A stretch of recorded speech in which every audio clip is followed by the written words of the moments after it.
how to trade triangle chart patterns like a champ. Now, chart patterns are well documented in technical analysis literature and are based on the psychological phenomena that occur between buyers and sellers of financial instruments in liquid markets. Pattern formations do not form, and remember this, do not form a trading system. Triangles, head and shoulders, wedges, pennants, flags, they're not a trading system. They are part of a interpretation of price action. But rather they provide an indication of future trends of an asset as the price breaks key psychological barriers in the form of support and resistance lines. I am sure you've heard about chart patterns for online trading and their relation to technical analysis. Now, I know the word technical analysis is a big, scary word. Most people think, or automatically, or online traders, think of technical analysis being things like stochastics and RSI and MACD and all these complex mathematical formulas and statistical analysis. But that's not true. You could really define technical analysis as anything and everything you do with a chart. So just looking at a line chart puts you in the area of technical analysis. Technical indicators are just one small part of the field of technical analysis. Another one of those is chart patterns. So you probably know about double tops and triple tops and head and shoulders and rectangles. But in order to have a complete understanding of chart trading patterns, we should gain a good understanding of one of the most common on-chart formations. What I'm referring to as triangle trading patterns. So in this webinar, we will discuss the basic triangle formations and some ways to properly identify and trade these patterns. So let's go over to a live chart and I'll show you what a triangle looks like. I'm not going to just assume that you know what a triangle is. So on this chart, a market structure shows you all the different types of chart patterns that could be displayed during your trading session. We have bull pennants, ascending wedges, descending wedges, triple tops, bear flags, bear pennants, inverted head and shoulders, inverted cup and handle, expanding wedge, the right side up cup and handle, and a right side up head and shoulders. Okay. Now, because I told you I'm going to give you some of my 45 years of experience, I only look for CFD trading. I only pay attention to triangles. Now, there are three main types of triangles. There's symmetrical, ascending, and descending. I don't even separate them apart. And in fact, I include in what I call triangles wedges, pennants,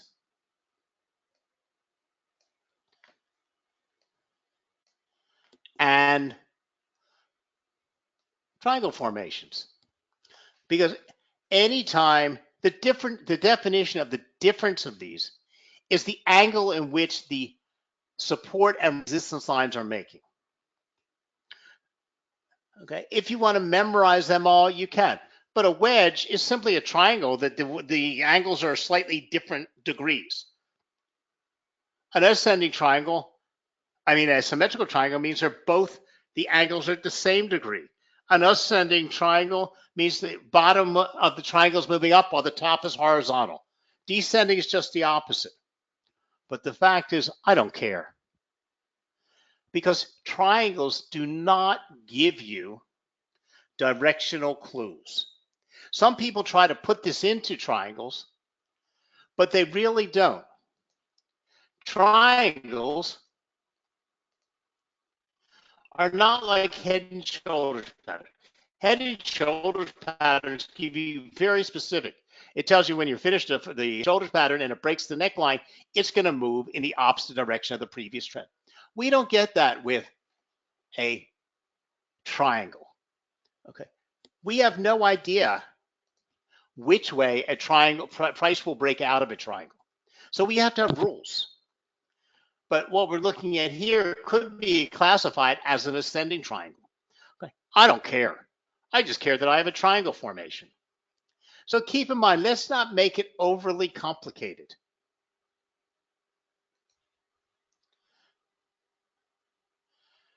So a triangle is a specific figure formed on a price chart, typically identified when the tops and the bottoms of price action are moving towards each other like the sides of a triangle. When the upper and the lower level of the triangle interact, traders expect an eventual breakout of the triangle. So in other words, price and traders are being forced into the apex of this triangle. It's getting smaller and smaller, the range of prices. It's getting congested in there. And as such, we will get a breakout. But there is no way, using just a triangle, that you can decide whether we're going to get a breakout going up or a breakout coming down. That's why we call them breakouts. Now you can break out, it can break upward, it can break down, but it's still a breakout. So as such, many breakout traders use triangle formations to identify breakout entry points. Now, there are different kinds of triangles that can be seen on a price chart. Before you jump into triangle trading, you should understand the difference between the formations. We'll take a closer look at the various triangle chart patterns and the corresponding setups, but they don't even vary. How you set it up, the trade, and how you can figure out where, when it breaks out, what direction, once it breaks in a direction, how far the target should be, what the momentum should carry, is basically the same regardless of the type of triangle. Now, once you're equipped with this knowledge, you should be able to add a triangle trading strategy to your trading arsenal. So a symmetrical triangle is a situation on a chart where the tops of the price action are lower and the bottoms are higher. So in other words, we have the bottom support line moving upward, the top resistance line moving downward, and they're moving at the same, the two lines are on the same degree. They're moving in the same angle. Now, we don't know if price is going to break out upward or price is going to break out downward. But this is called the symmetrical triangle. And like I said, I don't care. Typically with a symmetrical triangle, the expected directional breakout is unknown. The reason for this is that the bullish and the bearish move have equal strength as seen through the price action. When a breakout eventually occurs, it is likely to provoke the price move equal to the size of the pattern.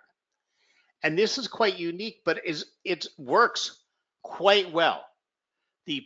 When we get the breakout, we can estimate the direction of the move, the length of the move, by taking the width of the pattern and then dropping that on our chart here. And we can do the exact same thing for a symmetrical, an ascending or descending, or a wedge. There are some others that have formulas that use 0.618 or 1.618, and some say that a breakout in that direction from an ascending triangle is going to be a lot farther than that, but it's hogwash. Because we're only setting a projected point to set our target for our move. We still have to see what the momentum is. So let's go back and look at my chart here. So in other words, the width of this triangle right here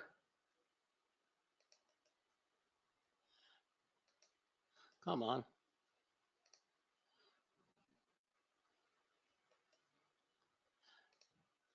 We could take that, and if it breaks downward, that would be our estimated move of the downward move. And if it breaks out upward, that would be the directional move there. Because that is the width of the overall, the width of the triangle formation. But that's only an estimate for where we would expect the momentum to carry it once we get a breakout. So before we talk about how we would calculate this breakout, let's go back and quickly talk about the other types of triangles.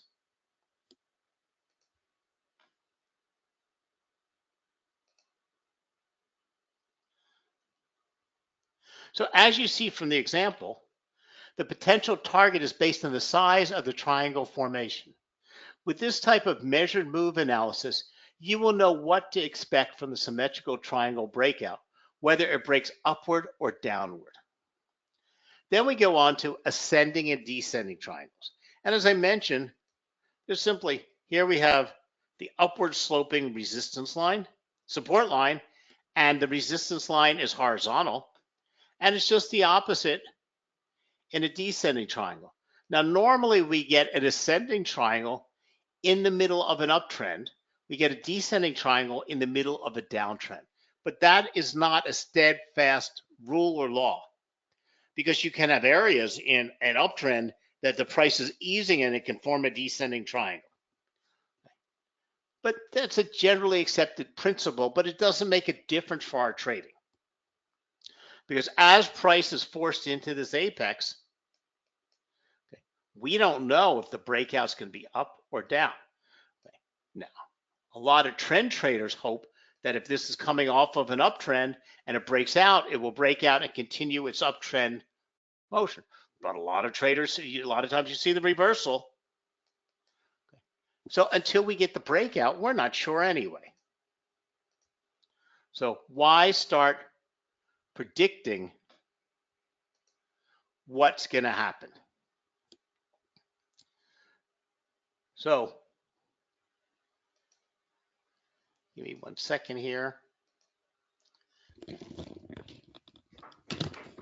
So let's see if I can do this correctly, and I have a little demonstration for you.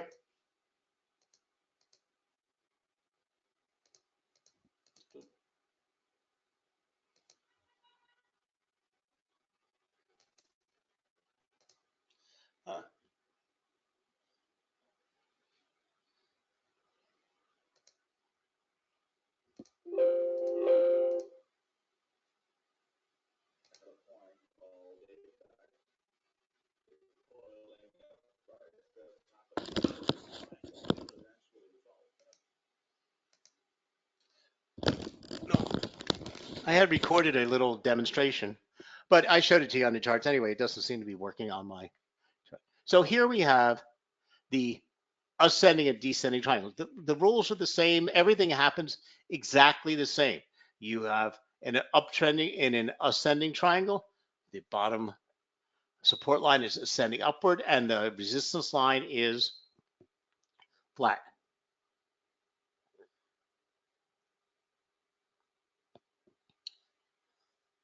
And a descending triangle is the exact opposite. And you can still measure the width of the triangle. So it's very important to mention that the ascending and descending triangles sometimes break through the incline level and cause false signals and trap some traders in the wrong way. You should always try to wait for the close of the candle to confirm the breakout. This will reduce many of the false signals. Now, pennants on the chart have a similar shape to that of a symmetrical triangle. And I don't differentiate between, like I mentioned earlier, between triangles and pennants. Because again, I am only getting something that's going to tell me that I'm expecting a breakout and give me the formulas for calculating it. I don't really care what you call the time. And I'm not going to waste my time. And that's where people get traded. Oh, well, that's a pennant. So I'm going to apply this formula and that and that and that. Doesn't help you. Now, they typically appear during trends and have a trend continuation character. Because I'm going to show you, we've done a statistical study checking 525 triangles to see how often this character was right. If we had an ascending triangle, would the breakout be up? And a descending triangle, would the breakout be down based on trends? Would a symmetrical triangle, well, a pennant give you a trend continuation character. We found out no. If you simply traded the character or the preference or what people told you about the triangle, you'll find out, and I'll show you in a minute, you only have a 52% success rate. You need a lot more than that. So a bullish pennant is similar to a symmetrical triangle in appearance, but the bullish pennant formation comes after price increases. Since pennants have trend continuation characters, the bullish pennant is likely to continue the bullish trend on the chart. 52% to 48%. That's not enough to make any conclusion as far as I'm concerned. When the upper side of the pennant gets broken upward, we are likely to see an increase equal to at least the size of the pennant, or typically larger. Again, we typically see the width of the pennant. So this is where I had mentioned to you before. There's some weird people out there saying this is the calculation. You can use a 618 side of the leg and you can have two targets. Okay, I don't pay any attention. What we're looking for is a successful way to trade. Okay, I'm only calculating my target for my risk management, for where I'm going to put maybe my limit order or my take profit order. Okay, if price surges up there, I don't really care. I'll take all the money I can take, but for my calculations, I want to be conservative anyway. I want to trade here. So like I said, there's all kinds of stuff out there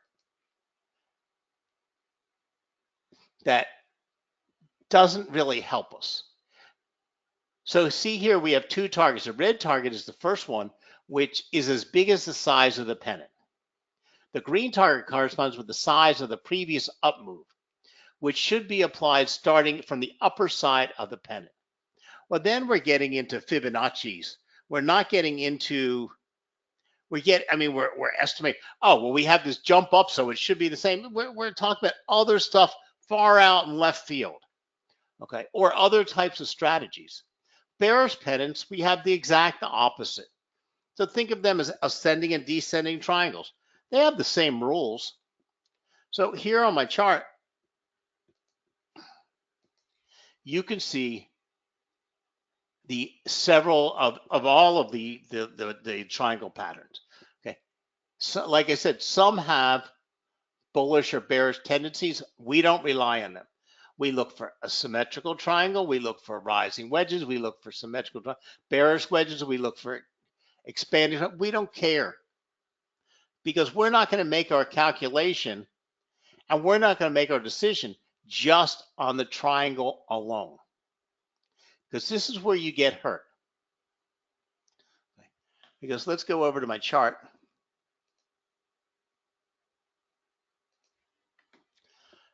Because based on all that we just read and learned, we would have been taking this as a breakout, and we would have, at the end of this candle, with this green candle, we would have been buying this asset to go long.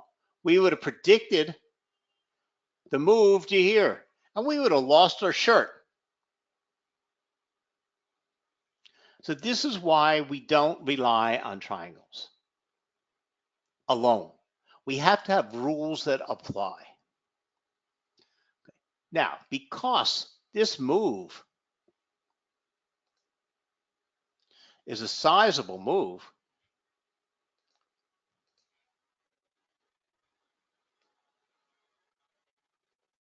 either way, okay, it's a sizable move. Do we need to catch it at that one point? No, if it's going to have the momentum and the breakout's going to be confirmed, and it's going to carry it that far or this far, I got ample time to make my decision to jump in the markets. Because I don't want to jump in after this candle. This is what the rules on triangles tell you to do, if you're reading all the literature on triangles. Okay. So my first rule with triangles is triangles are very, very reliable if you combine them with your other decision-making capabilities. The first one of this is not the close of the current candle at the breakout. I wait for 3 candles. I will make my trade at the 3rd candle. And I don't care if the candle is bullish or bearish. Okay. So here in this case, the 3rd candle was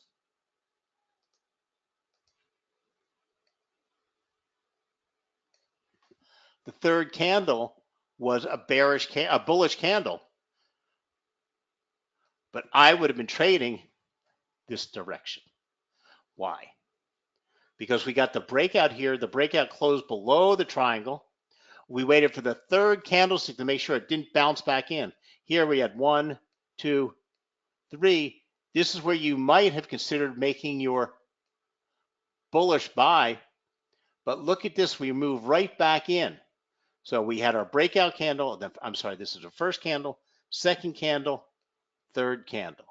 There was nothing to substantiate that momentum because, things can break out.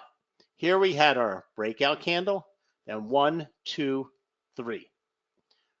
The other thing we want to see is we want to see a change in volume. Here, we had no change in volume. Change in volume means the traders are coming back into the market, and because it's the traders that have to push this momentum. They're the ones who have to create the momentum to push the price down to here. If the price is going to come all the way down to here, the fact that I got in here instead of here didn't bother me. Because guess what? I wiped out all those false signals only to get good signals.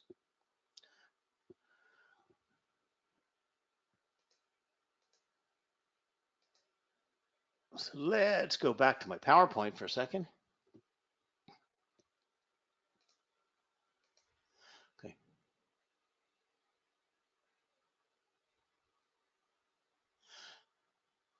So we're going to take a look at the candlestick in the New Zealand dollar and a 15-minute chart.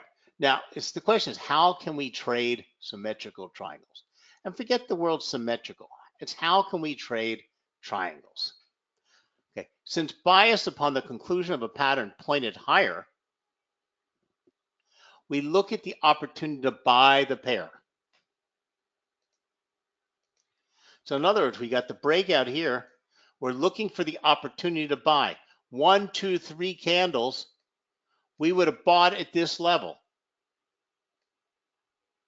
We could have set our profit point at this level, and we would place our stop loss at the lowest low of the candle in that wedge at the breakout point.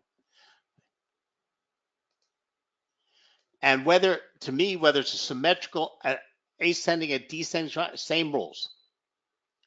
So we place our stop loss slightly below the most recent significant low. The pair continued to consolidate prior to the rallying approximately 80 pips. Considering this on a 15-minute chart, the profit and risk are generally smaller than the pattern appeared on a larger time frame. Now, remember, what we're trying to do is we haven't even put this through our risk management filter. So our wedge here is what we would then apply here so that we can then, our estimated point of stop loss and our entry point is how we would then calculate our risk-reward ratio to see if we can fit this into our risk management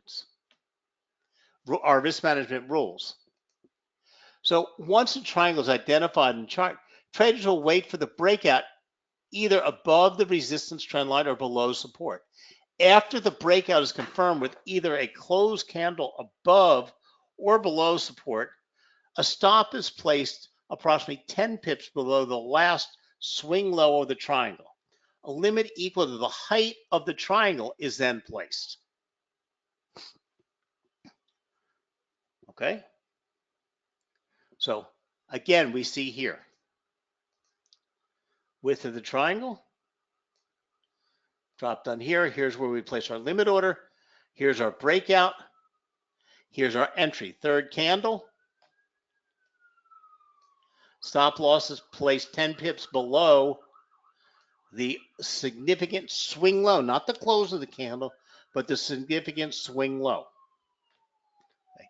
If you follow all these steps, you find that a lot of times you're going to be correct. More than enough to generate enough profit from your losses and your profit. So if you notice, here we have an ascending triangle. Same thing is done.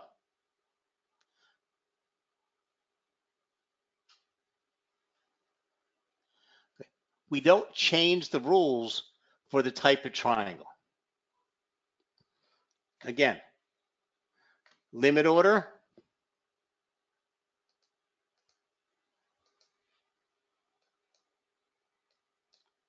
breakout, stop loss, entry point.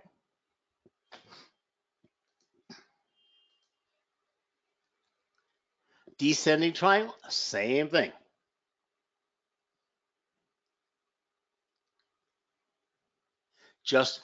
It's just the flip over, it's just reverse of the ascending, and it's the same rules for a symmetrical.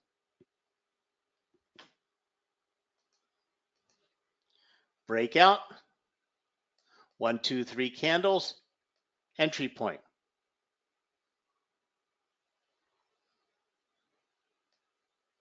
The width of our point, and that should establish our limit. Our stop loss is 10 pips below, in this case, the swing high, because we were in a downtrend and we broke out going down.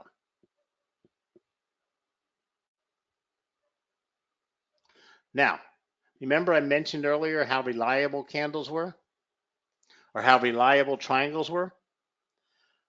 Well, to get an idea of a pattern's reliability, I've analyzed the charts of 5 currency pairs over a 10-year period. On the 4-hour chart, there were 165 symmetrical triangles. I measured the trend using the slope of the simple moving average line. If the breakout after the triangle was up and the trend was up, this was classified as correct bullish. When the breakout was down and the trend was down, this was classified as a correct bearish.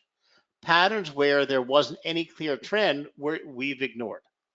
Well, look at the results. Okay. The average correct bearish was 54% and correct bullish was 54%. This was just simply using whether it's an ascending triangle coming from an uptrend or a descending triangle coming from a downtrend.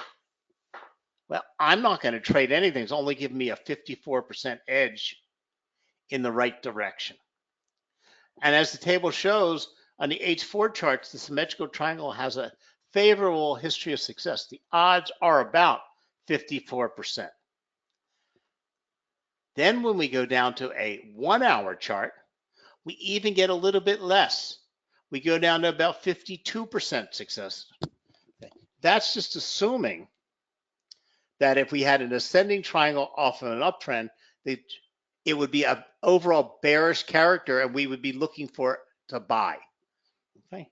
So in this test, there was a total of 525 patterns on all charts over the period investigated. The pattern was correct in predicting the continuation of just 52%. Even though the numbers are quite small, this does give some objective data on the reliability of symmetrical triangles across forex pairs. But by moving the odds in our favor, we found when you use an increase in volume and a third candle, you move up to an overall 78% correct ratio. So when the pattern ends and the volatility dips to a minimum and the support and resistance lines are very close, the market will then usually start to show some preferred direction. But there's no guarantee. So if you throw out the directional bias and then use the rules, you'll find that you've moved the odds in your favor. The easiest way to trade this chart pattern is to treat it as a continuation breakout. Okay. While there are instances when symmetrical triangles mark important trend reversals, they are often a mark of continuation of the current trend. Regardless of the nature of the pattern, continuation reverse, the direction of the next major move can only be determined after a valid breakout. So to increase your success, you want to look at the trend. In order to qualify as a continuation pattern, an established trend should exist, but we don't care. Then we want at least 2 points to require the form of the trend line, and 2 trend lines are required to form a symmetrical triangle. So in other words, you could see lots of small triangles that don't have a real, just because you can connect a support line and a resistance line, or to call them trend lines, and put them together to form a triangle, doesn't really mean you have a valid triangle. Price can be erratic all over the inside of that. So you're really not having this triangle formation. You can just, because you just drop lines. So the more times that prices touch the upper or the lower line as it's moving in that channel, and the less erratic price is, the more reliable the signal is. Then, of course, and I keep mentioning, we want to watch volume. As a symmetrical triangle extends and the trading range contracts, volume should start to diminish. This refers to the quiet before the storm, or this tightening consolidation before the breakout. Once we get a verifiable breakout, third candle, you should see volume increase. Now, the longer the triangle has taken to form, also the more reliable it is. So remember, the future direction of the breakout can only be determined after the break has occurred. Sounds obvious enough, but attempting to guess the direction of the breakout can be very dangerous. Even though a continuation pattern is supposed to break out in the direction of the long-term trend, this is not always the case. A break should be on the closing basis of it to be considered valid. Some traders apply a 3% break or time sustained break. Okay. Breakout should occur with an expansion of volume, especially on an upside break. After the breakout, the apex can turn into the future support and resistance. There are 2 methods for estimating the extent of the move after the breakout. First, and this is the one we use most often, this is the one we've been talking about tonight, the widest distance of the symmetrical of the triangle can be measured and applied to the breakout. Second, a trend line can be drawn parallel to the pattern's trend line that slopes up or down depending on the break, and the extension of that line can mark the potential breakout target.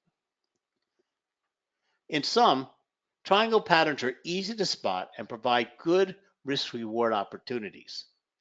Traders can quickly know that a big move may be near, and as well as the profit objectives and the amount to put at risk. Now that you have the knowledge of the 3 powerful price patterns, you are a step closer to becoming a more confident trader. So that's it on triangles. They're not complicated. You can add them into your strategies at all. I use a combination of my triangle, my third candle, my volume increase to support my decision making, to give me my point, but I also use, and always looking for how well defined the pattern is. And then lastly, I also look at my overall support and resistance lines to help me understand where that pattern or where the breakout has occurred and where I should see stepping stones towards that target that will confirm that distance of the move. So thank you very much for joining us tonight. Again, if you want to learn more about chart patterns and triangles, go to www.alvexo.com and go to their education center. Also tonight, if you notice on your screen, there are 2 handouts for you. Just simply download. There's no sign up or anything else. They're free. There's nothing tied back. There's the guide to chart patterns, which will go over everything about triangles tonight. And then there's the introduction to technical analysis from investing.com, which is an extremely good resource guide. It's a very extensive ebook that covers all of technical analysis, including chart patterns. And you should use it and have it and use it as a resource and a research guide in the future. So click on those download buttons because they're only available during the live class. Thank you very much for joining us, and talk to you again real soon. Have a good night now.